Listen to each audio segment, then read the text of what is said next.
Assalamualaikum warahmatullahi wabarakatuh. Bismillahirrahmanirrahim. Ashhadu an la ilaha illallah wa ashhadu anna Muhammadur Rasulullah. Allahumma salli ala Sayyidina Muhammad wa ala ali Sayyidina Muhammad. Rabbis rahli sadri wa yassirli amri wahlul uqdatam min lisani yafqahu qawli. Amin. Bismillahirrahmanirrahim. Salam hormatku buat para sahabat tercinta, baik yang ada di dalam dan yang ada di luar negeri. Semoga saya dan kita semua senantiasa di dalam jalan husnul khotimah. Amin ya rabbal alamin. Bismillahirrahmanirrahim. Pada kali ini kami akan mengkaji bahwa ternyata yang di-Isra Mi'rajkan oleh Allah itu bukan hanya Kanjeng Nabi Muhammad saja.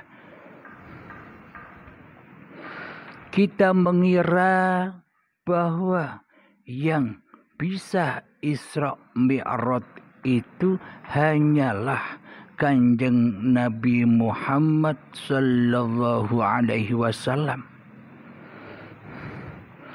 Akan tetapi sebenarnya bagi hamba yang sudah menyadari hakikat diri sejatinya, maka itulah yang dimaksud Isra dan Mi'raj itu. Lalu mana buktinya bahwa bila Isra Mi'raj itu bukan hanya dilakukan Kanjeng Nabi Muhammad sallallahu alaihi wasallam saja? Ini menurut hakikatnya, bukan menurut syariatnya.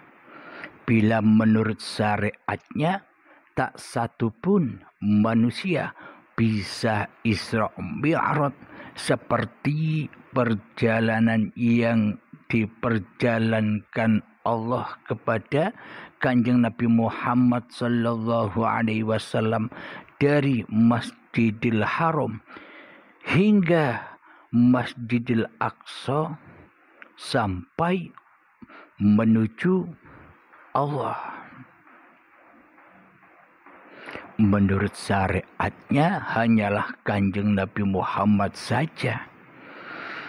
Akan tetapi sesungguhnya pada hakikatnya seluruh manusia itu di-Isra Mi'rajkan oleh Allah Subhanahu wa ta'ala. Mari kita buktikan secara hakikatnya di dalam Al-Quranul Karim bahwa bukan hanya Kanjeng Nabi Muhammad saja yang Isra Mi'raj. Saya kutipkan di dalam surat Al-Isra, yakni artinya perjalanan malam.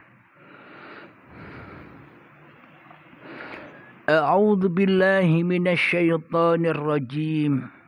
Bismillahirrahmanirrahim.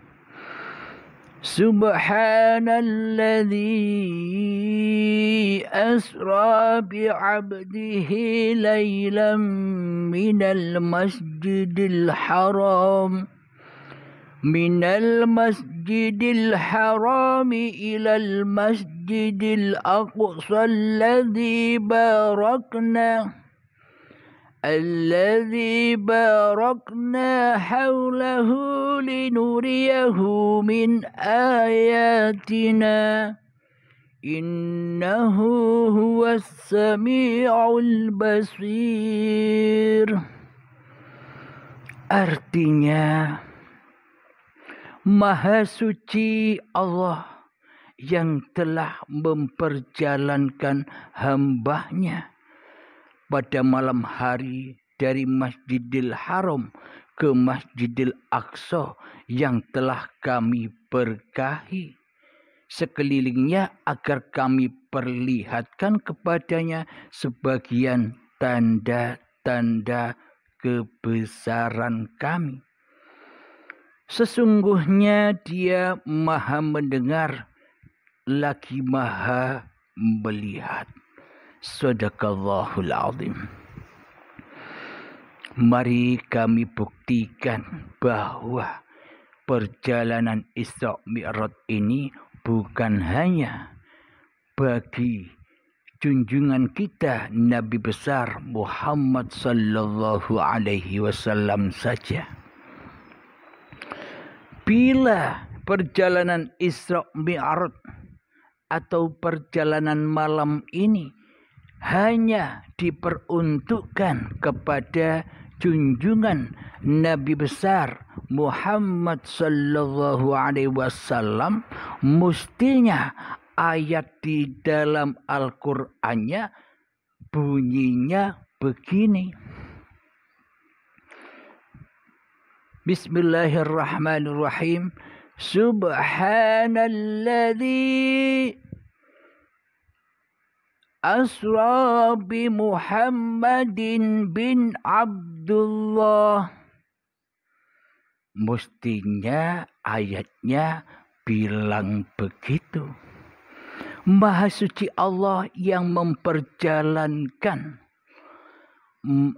Nabi Muhammad sallallahu alaihi wasallam itu bila perjalanan Isra Mi'raj hanya bagi Kanjeng Nabi Muhammad sallallahu alaihi wasallam saja.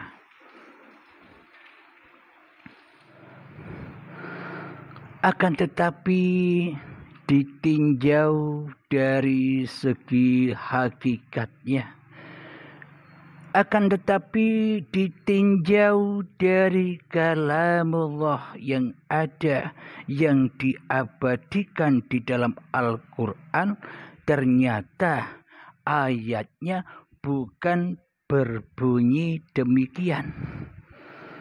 Akan tetapi di dalam Al-Quran Al-Isra ayat pertama bunyinya Subhanalladzi asra bi'abdihi. Jadi Maha Suci Allah yang telah memperjalankan hamba-Nya. Yang dimaksud hamba-Nya itu ya ciptaannya. Yang dimaksud hamba-Nya itu ya yang dihidupinya. Yang dimaksud hamba-Nya itu ya yang diwujudkannya. Yang dimaksud hamba-Nya itu ya yang dikuasainya. Dan yang dimaksud hamba-Nya itu adalah yang dikehendakinya.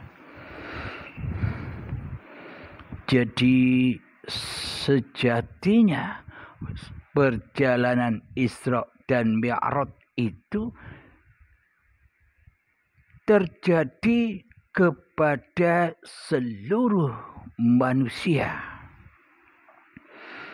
Karena Kanjeng Nabi Muhammad itu adalah kunci, contoh, suri tauladan, maka apa yang dilakukan Kanjeng Nabi Muhammad sallallahu alaihi wasallam itu sejatinya laku seluruh manusia.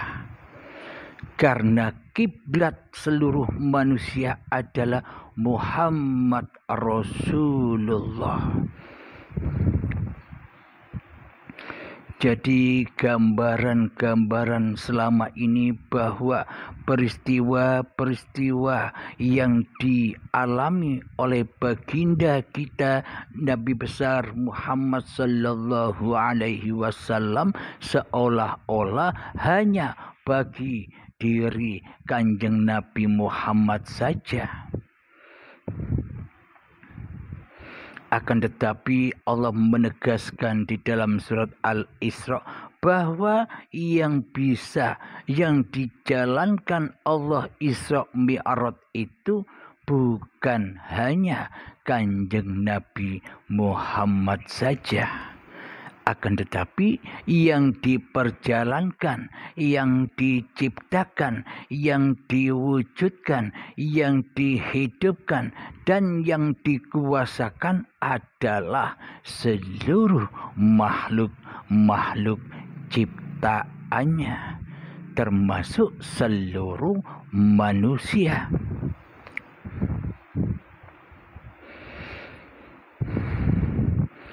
Kapankah Muhammad atau seluruh manusia ini diperjalankan Allah?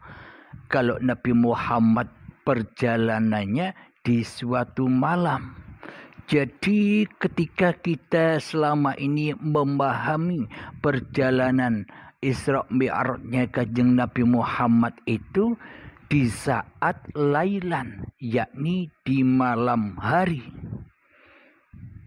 Minal masjidil harami ilal masjidil aqsa alladzi barakna, yakni di malam hari dari Masjidil Haram secara zahir yang ada di Mekah sana sampai kepada Masjidil Aqsa yang ada di Palestina sana.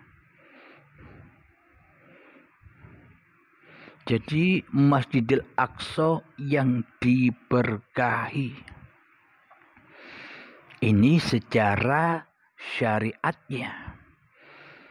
Akan tetapi ditinjau di dalam hakikatnya,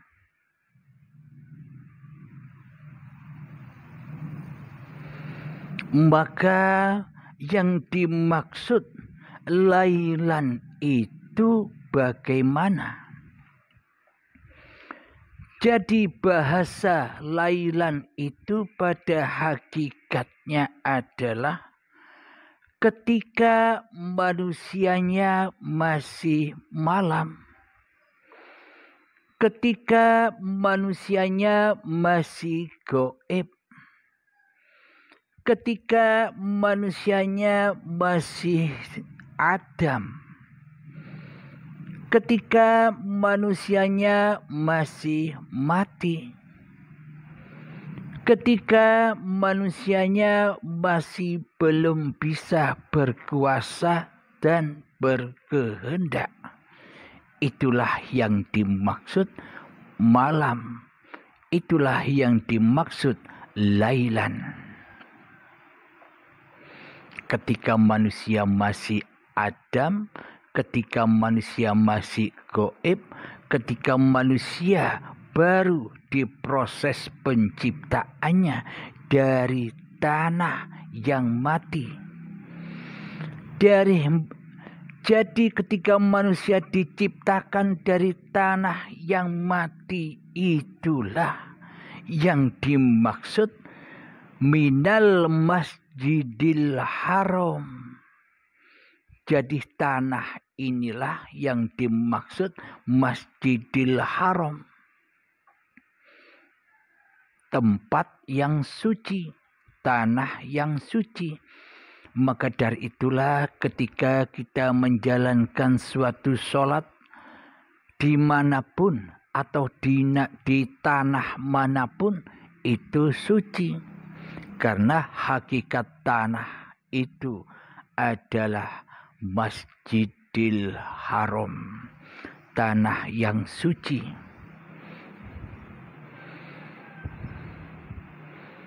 Ilal Masjidil Aqsa alladzi barakna. Jadi ketika manusia dicipta Jadi ketika manusia diperjalankan dari tanah, dari Masjidil Haram hingga menuju tumbuh-tumbuhan, hingga menuju hasil daripada tumbuh-tumbuhan, sayuran, padi, buah-buahan yang mana yang akan dikonsumsi oleh calon-calon kedua orang tua kita.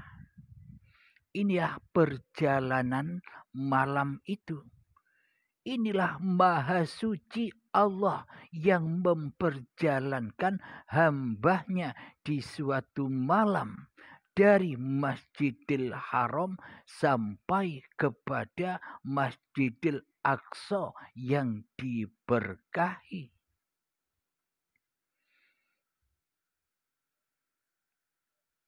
Ketika sudah dimakan oleh calon-calon kedua orang tua kita, maka dipilah-pilahlah oleh Allah, yakni saripatinya disendiri-sendirikan dan dijadikan sel sperma dan sel telur.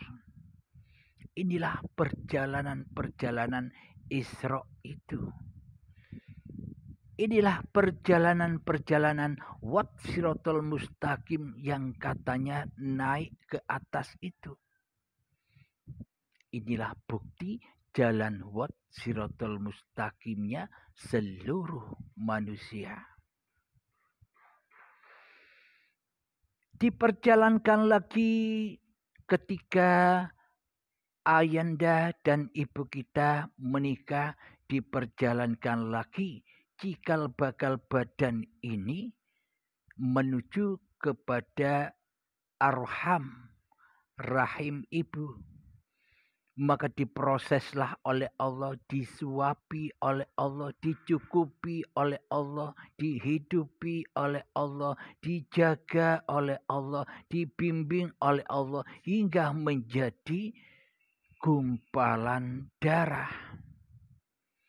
Inilah perjalanan-perjalanan malam seluruh manusia. Setelah itu diproses lagi hingga menjadi gumpalan daging. Sehingga diabadikan di dalam Al-Quran, kutiupkan rohku, kata Allah. Jadi yang dimaksud kutiupkan rohku ini pemberitahuan kepada manusia bahwa sebenarnya hidup ini bukan hidupnya manusia.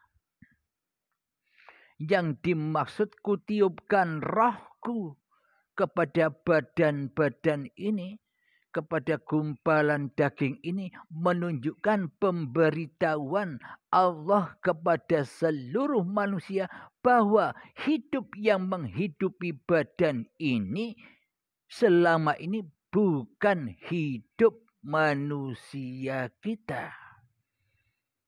Karena sifat hidup itu bukan sifatnya makhluk.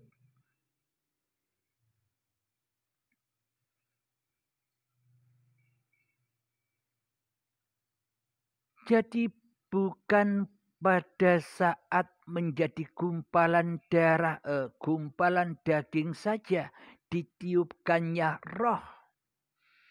Akan tetapi sejak dari Masjidil Haram, sejak dari tanah itu pun sudah ditiupkannya roh. Maksudnya sudah dihidupi Allah. Sudah diciptakan Allah, sudah diperjalankan Allah yang maha suci. Kenapa Allah dikatakan maha suci? Karena pada saat itu tiada lain yang membantu Allah kecuali zatnya sendiri yang mengerjakan bersendirian dalam memperjalankan semua ciptaan-ciptaannya. Jadi yang dimaksud suci di sini suci dari kemanusiaan kita di hati kita pada saat perjalanan malam itu.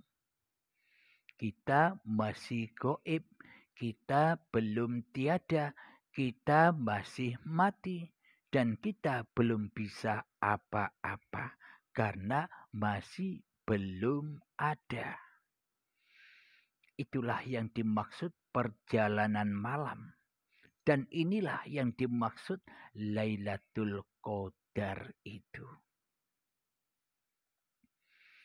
Kita lanjutkan dari gumpalan daging ketika sudah ditiupkannya roh, maka diproseslah, maka digambarlah bentuk-bentuk tubuh ini. Digambarlah, diproseslah, dilukislah kepala, mata, rambut, alis, hidung, mulut, dagu, dan sebagainya.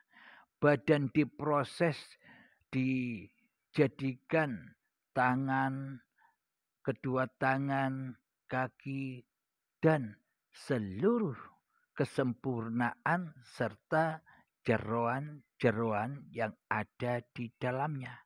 Seperti usus, limpa, hati, paru-paru, jantung, dan sebagainya. Inilah Allah menciptakan dan memperjalankan cikal bakal badan ini di saat malam hari, di suatu malam. Jadi malamnya bukan malam yang dohir, akan tetapi malam yang batin. Apa malam yang batin itu? Ketika tiada wujud diri manusiamu di hatimu, yang ada hanya Allah yang maha suci, yang menciptakan dan yang menghidupimu.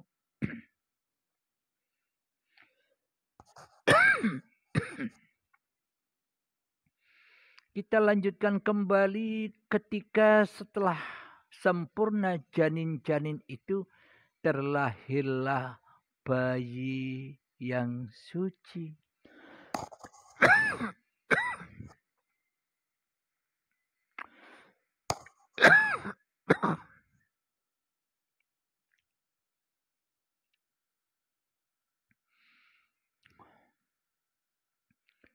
Kenapa bayi itu dikatakan suci? Kenapa bayi itu dikatakan bersih? Karena saat bayi itu masih suci dari buah huldi.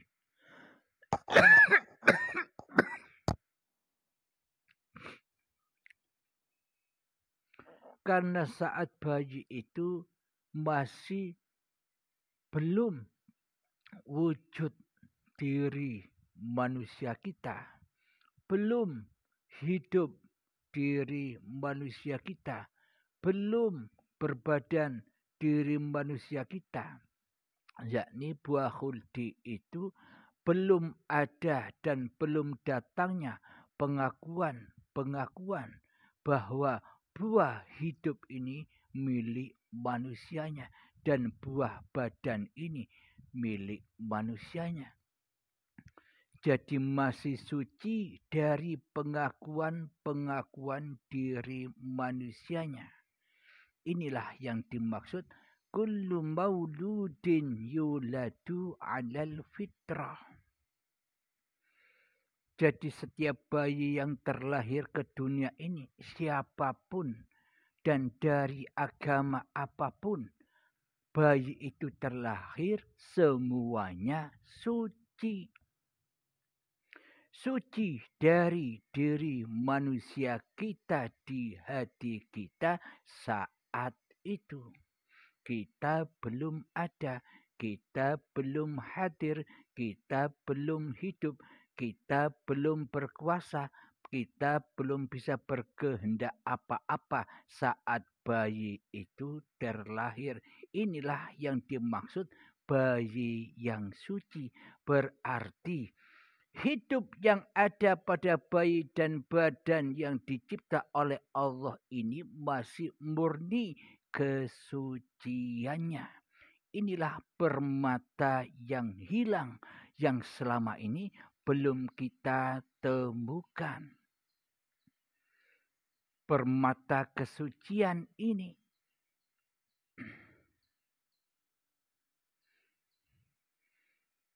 Subhanalladzi asra bi'abdihi laylan minal masjidil harami ilal masjidil aqsa alladzi barakna.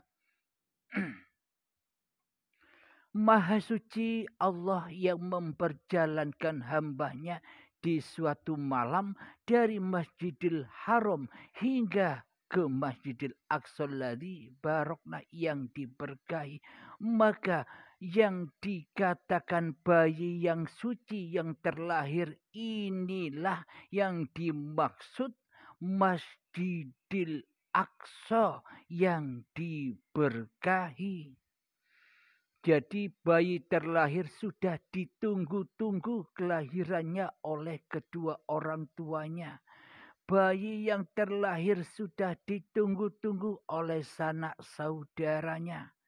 Ini gambaran ketika Kanjeng Nabi Isra Mi'raj digambarkan, dibayangkan ketika perjalanan Kanjeng Nabi Muhammad sallallahu alaihi wasallam dari Masjidil Haram yang zahir di Mekah sana sampai kepada Masjidil Aqsa yang diberkahi di Palestina sana.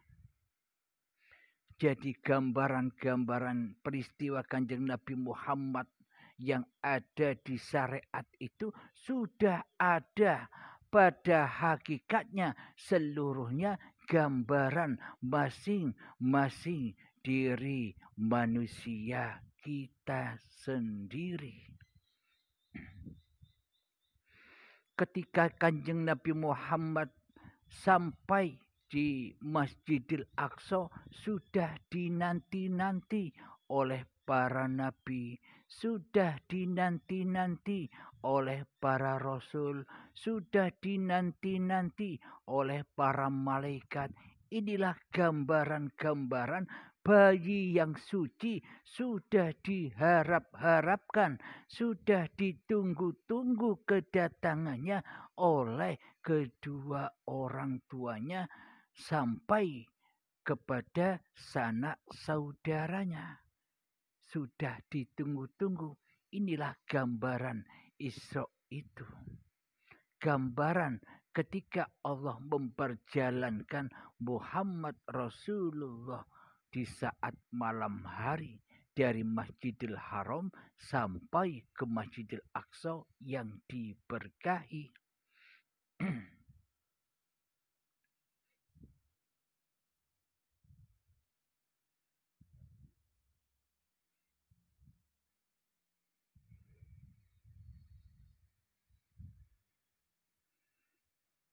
Untuk apa Kanjeng Nabi Muhammad diisrakan oleh Allah, diperjalankan oleh Allah dari Masjidil Haram sampai kepada Masjidil Aqsa yang diberkahi, penuh berkah.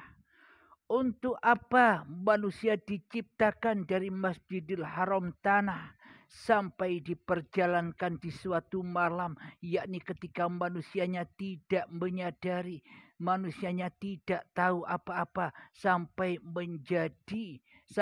menuju Masjidil Aqsa, yakni bayi yang suci.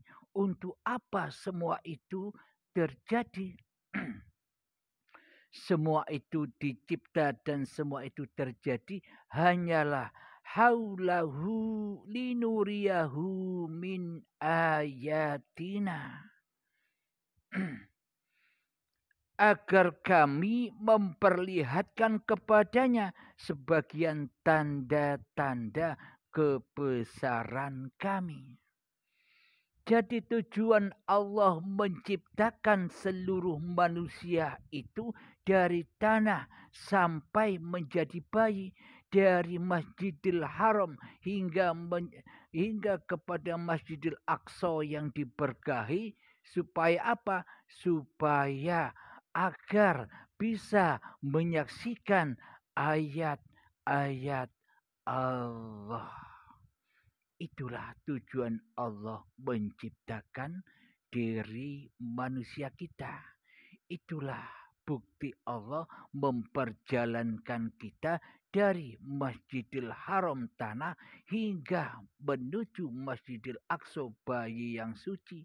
Supaya kita bisa menyaksikan sebagian besar dari ayat-ayat Tuhannya yang menciptakannya.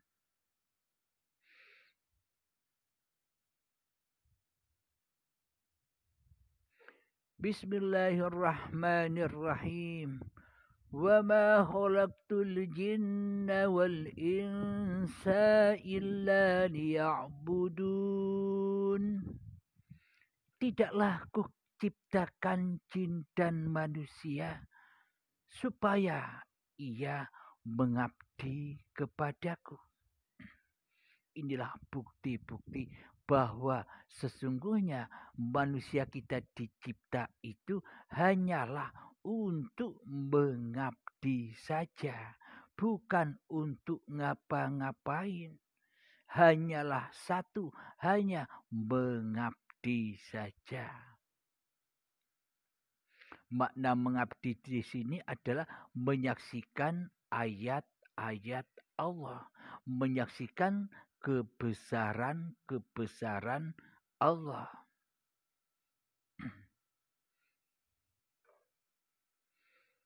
Innahu huwas sami'ul basir. Sesungguhnya Allah itu maha mendengar lagi maha melihat. Jadi mendengarnya bayi, jadi melihatnya bayi, bukan mendengar dan melihatnya si bayi. Jadi penglihatan Muhammad dan pendengaran Muhammad sebenarnya bukan penglihatan dan bukan pendengaran Muhammadnya. Muhammad bukan kamu yang melempar, tapi aku yang melempar. Berarti Muhammadnya posisinya harus tidak bisa apa-apa kecuali Allah yang bisa berbuat apa-apa. Dan Allah lah yang bisa memprofilkan makhluk-makhluk ciptaannya. Jadi diposisikan apa saja, apa katanya Allah. Alhamdulillahirrabbilalamin.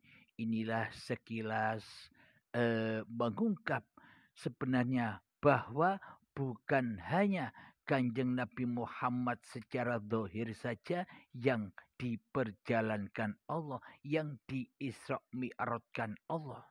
Akan tetapi seluruh manusialah yang diisra mi'rajkan oleh Allah Subhanahu wa taala, terbukti di dalam surat Al-Isra ayat pertama. Alhamdulillahirabbil alamin. Rabbana atina fid dunya hasanah wa fil akhirati hasanah wa qina adzabannar. Wa sallallahu ala sayyidina Muhammad wa ala alihi wa sahbihi wasallam. Walhamdulillahi rabbil alamin. Assalamualaikum warahmatullahi wabarakatuh.